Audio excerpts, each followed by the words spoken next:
March মাস থেকে। তখন থেকে আমার একটা ইচ্ছা ছিল আমি একা করব এইটা না, আমরা স্তব্ধ।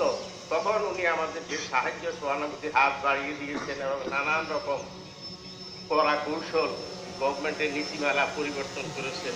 যাক, আলহামদুলিল্লাহ আমরা সবাই এখন আশা করতেছি অন্তত এই প্রভাব থেকে পেয়েছি এবং দেশের উন্নয়নের কাজে হাত বাড়িয়েছি।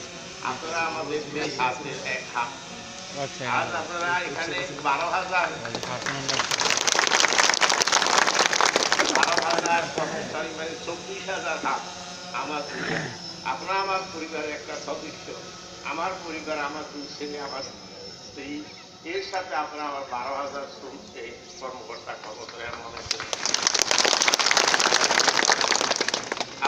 আপনারা ভালো থাকলে আমি ভালো, আমি ভালো থাকলে আপনারা ভালো। আমি চেষ্টা করেছি ভালো একটা কিছু করার জন্য। ওই হিসাবে আমি আমার যথেষ্ট, আপনারা ভালো থাকলে আমি ভালো থাকবো। এই উদ্দেশ্যে আজ আপনাদের সামনে হয়তো 2টা কথা বলার জন্য আমাদের অ্যাডমিন থেকে এত সুন্দর অ্যারেঞ্জমেন্ট করছে। আমি অ্যাডমিনকে ধন্যবাদ।